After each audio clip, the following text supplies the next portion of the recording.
মন্ত্রী মশাই, সকাল সকাল আপনারা তো মুখ ভারী কেন?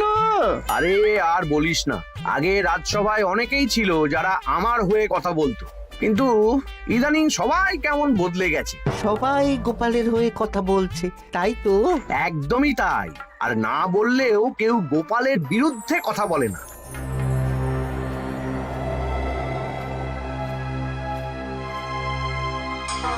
কি মন্ত্রী মশাই, আজকাল তো আমার কথা আর মনেই পড়ে না, ভুলে গেছেন নাকি? আরে না না ভগবান, তুমি হলে আমার তুরুপের তাস। ঠিক সময়ে ঠিক সুযোগ এলে তোমাকেই ডাকবো। একটু দেখবেন। হ্যাঁ, আরে নিশ্চয়ই নিশ্চয়ই। এই চলি রে, আবার রাজসভায় যেতে হবে।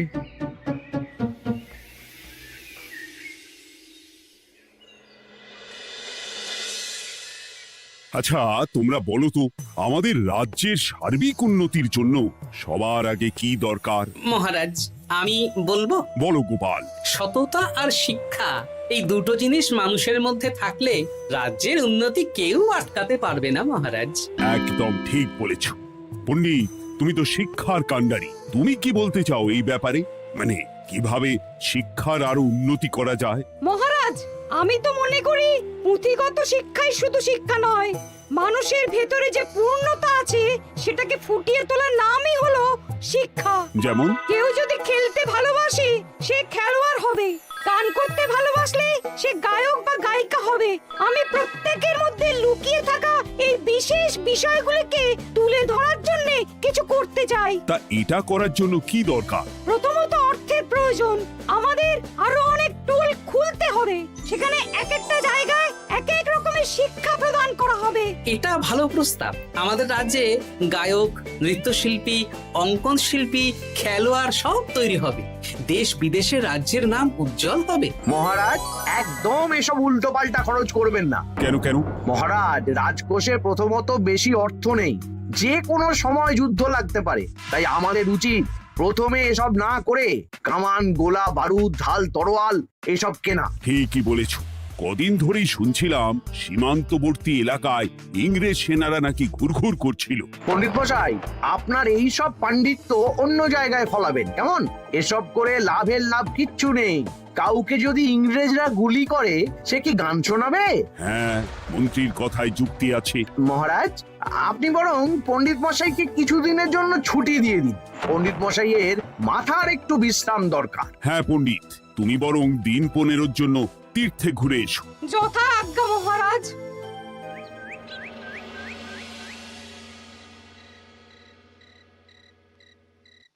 শোনো ভগবান, সকালেই তুমি কাজের কথা বলছিলে, আমি এমন ছক কষেছি কালকে থেকেই তোমার জন্য একটা ভালো বেতনের কাজ জোগাড় করে দেব। শুধু যা বেতন পাবে তার অর্ধেক আমাকে দিতে হবে, কেমন? রাজি রাজি। কি কাজ বলুন? শোনো, বাহ বাহ, দারুণ দারুণ, হয়ে যাবে কাজ।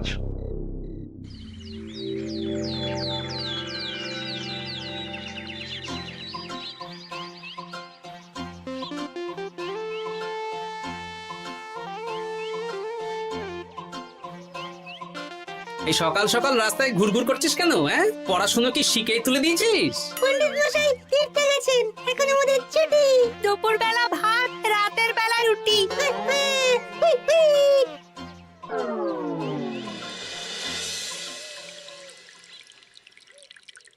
মহারাজ, গতকাল পণ্ডিতকে ছুটি দিলেন আর আজ পাঠশালার সব ছাত্রছাত্রী সকাল থেকে ঘুরঘুর করছে। এ কি, তাহলে তো মুশকিল। মুশকিল আসান করার রাস্তা আমার কাছে আছে মহারাজ।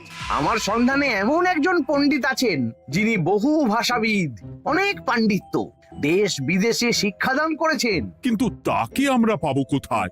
তিনি কৃষ্ণনগরে ঘুরতে এসেছেন, শুধু ওনাকে বেতনটা একটু বেশি দিতে হবে, এবং তিনি এই রাজ্যের যে কোনো মানুষের চেয়ে বেশি শিক্ষিত। তার পড়ানোর ধরনই আলাদা। সে কোথায়? আমি তাই ওনাকে আজকে রাজসভায় আসতে বলেছি। মহারাজ, আপনার সাথে একজন দেখা করতে এসেছেন। দেখুন মহারাজ, বলতে না বলতেই হাজির। ওনাকে ভিতরে আসতে বলো। আচ্ছা মহারাজ।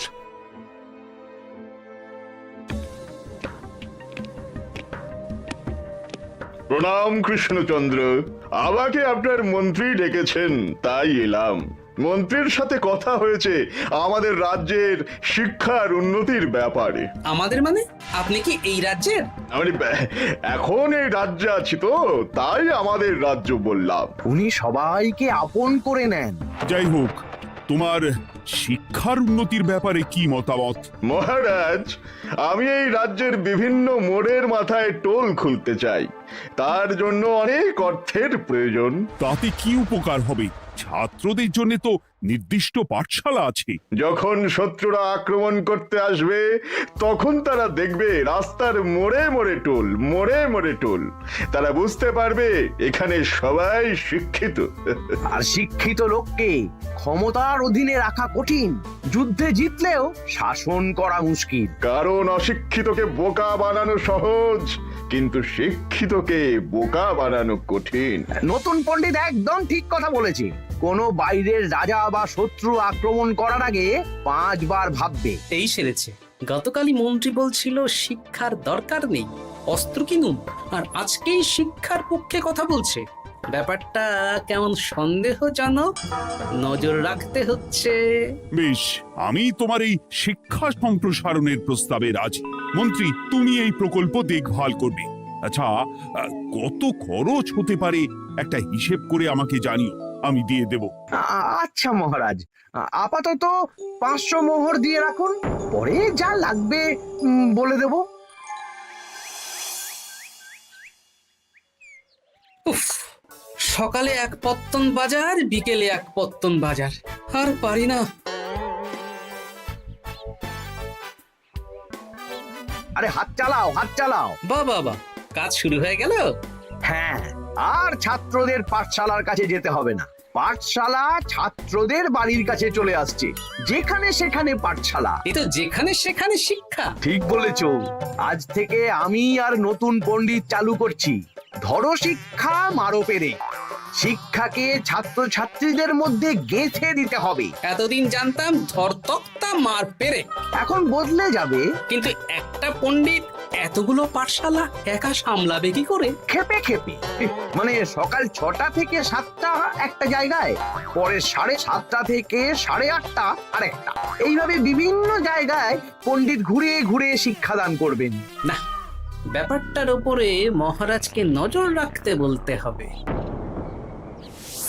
মহারাজ, আমার মনে হয় এই পাঠশালায় আগামীকাল থেকে কেমন পড়াশোনা শুরু হবে, আপনার সেদিকে একটু নজর রাখা উচিত। হ্যাঁ, দেখি আগামীকাল সকাল সকাল বিভিন্ন পাঠশালায় গিয়ে নজর রাখবো।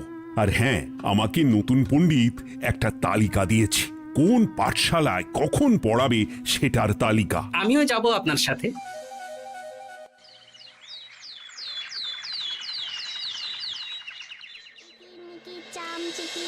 কাটা মজুমদার ধে এলো দামোদর, দামোদরের হাঁড়ি কুড়ি, দুয়ারে বসে চাল কুড়ি। দেখি কুটি, তোরা এই কিরমিকির খেলছিস? নতুন পণ্ডিত কোথায়? উনি তো এই মাত্র দক্ষিণের পাঠশালায় গেলেন।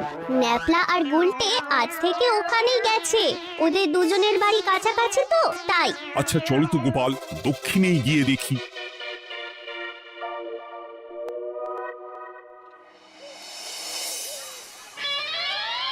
দেখি এখানেও তো নতুন পণ্ডিত নেই। নতুন পণ্ডিত মশাই আমাদের একের নামটা মুখস্থ করতে দিয়ে চলে গেলেন। একের নামটা? এসব কি হচ্ছে? শিক্ষার নামে অর্থের জলাঞ্জলি মহারাজ। না, আজই রাজসভায় এর বিচার হবে। মন্ত্রী, আমি যা দেখলাম তাতে শিক্ষা তো কদিন পরে লাটে উঠবে। আমার এক ভাগ্নি তো আজ পাঠশালায় গিয়ে লুকোচুরি খেলেছে। নামমাত্র পড়াশুনো আর বাকি সময় খেলা, এভাবেই বয়ে গেল বেলা। মন্ত্রী, এই তোমার নতুন পণ্ডিতের দৌড়। মহারাজ, একজনের পক্ষে এতগুলো পাঠশালায় শিক্ষাদান তো সম্ভব নয়।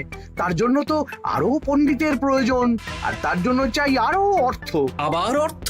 শুধু মহারাজের অতিরিক্ত অর্থ খরচ হবে বলে আমি আগে এই প্রস্তাবটা রাখিনি। বেশ, তা আর পণ্ডিত কোথায় পাবে? আমাদের নতুন পণ্ডিতের কাছে অনেক পণ্ডিতের সন্ধান আছে। উনি একটা হাঁক মারলেই সব চলে আসবে। বেশ, তাহলে তাই ব্যবস্থা করো। এভাবে শিক্ষার অবনতি আমি চোখে দেখতে পারবো না। আরো 300 মোহর লাগবে। পেয়ে যাবে। উফ, এ তো দিনে দুপুরে ডাকাতি। ব্যাপারটা ধরতে হবে। কিছু একটা ঘোট তো আছেই। আর নতুন পণ্ডিতদের যদি কোথাও একটু থাকা খাওয়ার ব্যবস্থা করা যায় তাহলে ভালোই হয়। রাজবাড়ির অতিথিশালা তো আছেই, ওখানেই না হয় ব্যবস্থা করে দেব।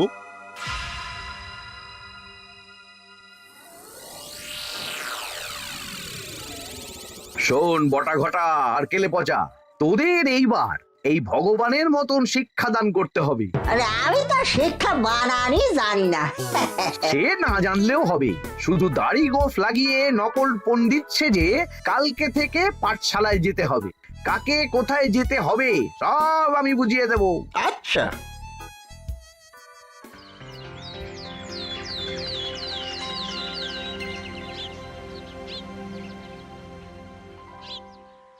আচ্ছা বল তো, গতকাল তোদের বাড়িতে কি কি রান্না হয়েছিল?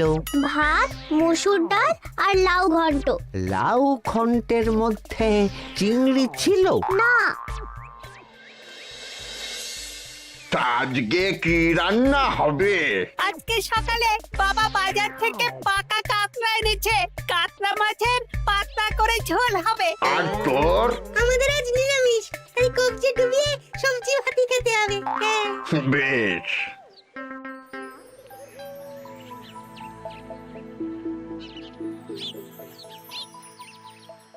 বল, আজকে তোরা কি কি শিখলি? আমি লাউ ঘন্ট। আমি সবজি ভাত। আমি কাতলা মাছ। কি বলছিস কি? আজকে তো পাঠশালায় এই সব আলোচনাই হয়েছে। এবারে ব্যাপারটা একেবারে সহ্য সীমার বাইরে চলে যাচ্ছে। দাদু, আমাদের আগের পণ্ডিত মশাই ভালো ছিলেন। উনি কোথায় চলে গেলেন? মন্ত্রী মশাই ছলে বলে কৌশলে ওনাকে তীর্থে পাঠিয়েছেন। না, এখন আমাকে মন্ত্রী মশাইয়ের উপরে নজর রাখতে হবে।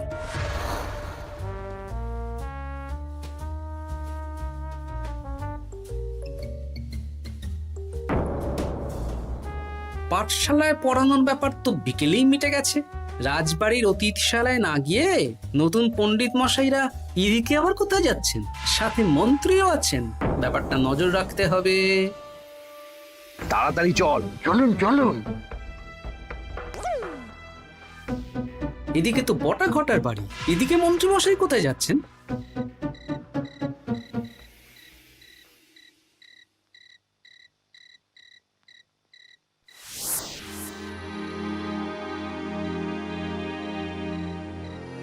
তারপর তোমরা সবাইকে কি শিক্ষা দিলে? শিক্ষে সে আমাদের শিক্ষা নেই, চুরি করে দিন চলে। আমি কি করে শিক্ষা দেব? আরে ছাইপাশ দাড়ি গোঁফ থাকলে কি কুটকুট করে? তা বলেছিস বটা। আরে আরে আহারে করছিসটা কি? ভালো রোজগার পাতি কি তোদের সহ্য হচ্ছে না নাকি? ভগবানকে দেখ, সেই কবে থেকে দাড়ি গোঁফ লাগিয়ে পণ্ডিত মশাই সেজে আছেন। আমারও প্রথম দিন একটু সমস্যা হচ্ছিল, এখন সামলে নিয়েছি। আর আমাদের এই সব আলোচনা একদম করা উচিত না। বলছি মন্ত্রীমশাই, আমি কি শুধু এই পাঠশালাতেই পণ্ডিতের অভিনয় করব, নাকি রাজসভায় বসার সুযোগও পাবো? কালকেই এই ব্যাপারটা দেখছি। আগে তোমাকে রাজসভায় ঢোকাবো, তারপর এক এক করে বটা ঘটা কেলে পচা সব আমার দলের লোককে রাজসভায় ঢুকিয়ে নেব। আর রাজসভার বাকি সদস্যদের ফাঁকা করে দেবেন। একদম তাই। মহারাজ সহজ সরল মানুষ, এটাই একটা বড় সুবিধা। আচ্ছা, এই ব্যাপার। ঠিক আছে, আমি কদিন পরে ঠিক সময়ে একদম হাটে হাঁড়ি ভাঙবো।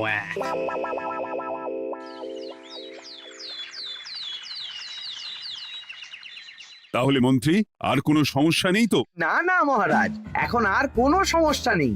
দেখবেন এই ধরশিক্ষা মারপের এক প্রকল্পের নাম চারিদিকে ছড়িয়ে পড়বে। আমার তো মনে হয় একটু পাঠশালাতে বিজ্ঞান নিয়েও আলোচনা করা উচিত। হবে হবে, সব হবে। এখনো সব বাচ্চারা অজ্ঞান হয়ে আছে। আগে শিক্ষায় জ্ঞান ফিরুক, তারপরে না হয় বিজ্ঞান নিয়ে আলোচনা করবে। বিজ্ঞানী তো প্রস্তাবটা খারাপ রাখেনি। তুমি কি বেশি বোঝো? তাহলে তুমিই তো বিজ্ঞান শেখাতে পারো। আমি কবিরাজি শিক্ষা দান করতে পারবো। তোমার কবিরাজি শিখতে কেউ রাজি নয়, চুপ থাকো। আহ, দেখাই যাক না বাচ্চারা কেমন শিক্ষা লাভ করে। মহারাজ, বলছি কি, আমাদের পণ্ডিতের আসনটা তো ফাঁকাই পড়ে আছে।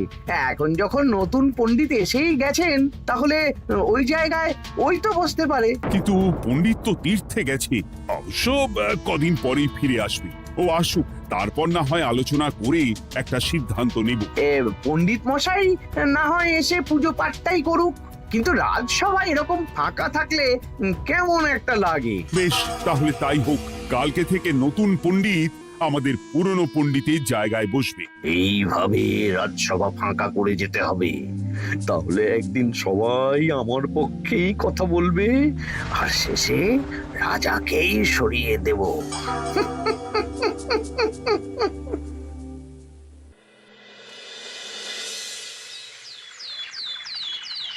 মহারাজ, সর্বনাশ হচ্ছে চারিদিকে।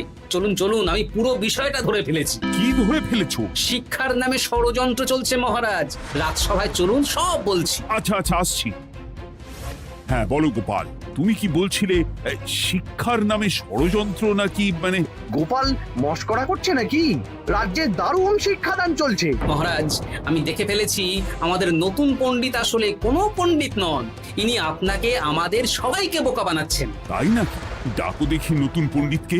এই তো মহারাজ, আমি চলে এসেছি। এই তো ইনিই বদমাশি করছেন, শিক্ষার্থীদের ভবিষ্যৎ নিয়ে খেলছে। এই বল, আসল কথাটা বল। কি বলবো, এসব ভাড়ামো বন্ধ করো গোপাল। না বললে আমি কিন্তু ধুতি খুলে দেব। এই এই আরে কি হচ্ছেটা কি? এই এই এই এই সরো তো, সরো সরো। ব্রুম, ব্রুম, ব্রুম, কি হলো, কি হলো? বুম, ব্রুম, জব, ব্রুম। এই সেরেছে। গোপাল এসব কি বলছে? বলুন। ভুল বকছে কেন? ব্রুম, ব্রুম, গোপাল, তোমার কি হলো গো? কি বলছো তুমি? আমার কাছে হায়ন। বৈদ্য, তুমি একটু দেখো তো গোপাল ঠিক আছে তো? এই যে নতুন পণ্ডিত, তুমি তো অনেক ভাষা জানো, তুমি বুঝতে পারছো? মহারাজ, আমি দেখছি গোপালের মনে হয় বিশ্রামের প্রয়োজন। এই এই, তোমরা কয়েকজন মিলে গোপালকে রাজবাড়ির অন্দরমহলে নিয়ে চলো। চলুন, আমি যাচ্ছি। ওহো, গোপালের কি হলো? মাথায় লেগে গেল? ভাষা চলে গেল? সব এই নতুন পণ্ডিতের জন্য।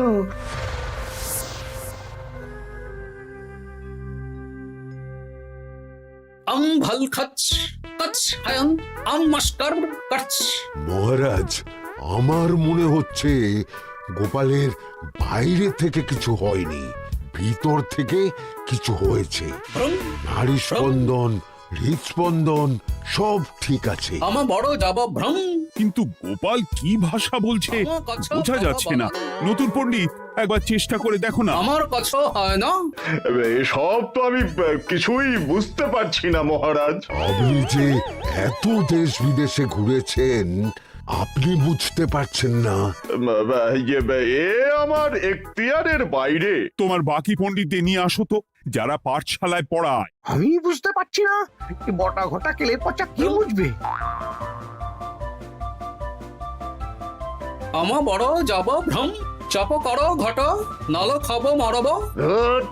কিছুই তো বুঝতে পারছি না। রাজসভায় কাউকে না দেখতে পেয়ে এখানে এলাম। ওই তো আমাদের পুরনো পণ্ডিত চলে এসেছে। শুনলাম গোপালের নাকি কি হয়েছে। এই পণ্ডিত, তুমি দেখো তো গোপালের নতুন ভাষা উদ্ধার করতে পারো কিনা। কি গোপাল, তুমি কি ভাষায় কথা বলছো? আমার মতর ভাষ কত বলো। ওই দেখো আবার কি সব বলছে। আমো বছর তো পড়ছো, সবার সাথে মস্করা করছো। তম ঠক ধরছ। হ্যাঁ, এই পণ্ডিত, এটা কি ভাষা? ঘাবড়াবেন না মহারাজ, এটা পাতি বাংলা ভাষা। বাংলা ভাষা? গোপাল শুধু আকার ইকার উকার আর বেশিরভাগ স্বরবর্ণ বাদ দিয়ে কথা বলছে। মানে গোপাল তম কছ কছ বলো। আমার নাম গোপাল ভর। মহারাজ, গোপাল বলল আমার নাম গোপাল ভর। আমার অত বকন মহারাজ। এর মধ্যে আকার ইকার উকার এসব বসিয়ে দেখুন তো কি হয়। আমার নাম গোপাল ভাঁড়। আমার নাম গোপাল ভাঁড়।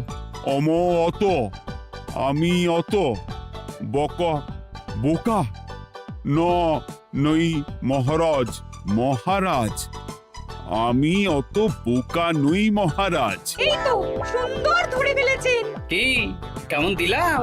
দেখলে আমাদের রাজ্যে মন্ত্রী ধরে আনা পণ্ডিতের পাণ্ডিত্য। হ্যাঁ, সব এক একটা গাধা। হ্যাঁ, এ কি ভগবান, বটা ঘটা কেলে পচা। মহারাজ, এখান থেকে কি বুঝতে পারলেন? কি? শিক্ষার বাইরেও অন্যভাবে সমস্যার কি করে সমাধান করা যায়, তাও শুধুমাত্র উপস্থিত বুদ্ধি দিয়ে, যেটা আমাদের রাজপণ্ডিতের আছে। তা তো দেখতেই পাচ্ছি। আর সেই জন্যেই মন্ত্রী ওনাকে সরাতে চেয়েছিলেন, আর কিছুদিনের মধ্যে সব সভাসদদের সরিয়ে দিতেন। আমি সব মতলব শুনেছিলাম, আর এই দিনটার জন্যে অপেক্ষা করছিলাম। আজকেই তো পণ্ডিতের তীর্থ থেকে ফিরে আসার কথা। তাই আজকে এই ছোট্ট নাটকটি করলাম। এবার মন্ত্রী আর এই 4 জন নকল পণ্ডিতকে আচ্ছা করে কারাগারে গিয়ে ধোলাই দাও। ধোলাই হলো ওনাদের জন্য উপযুক্ত এবং উচিত শিক্ষা।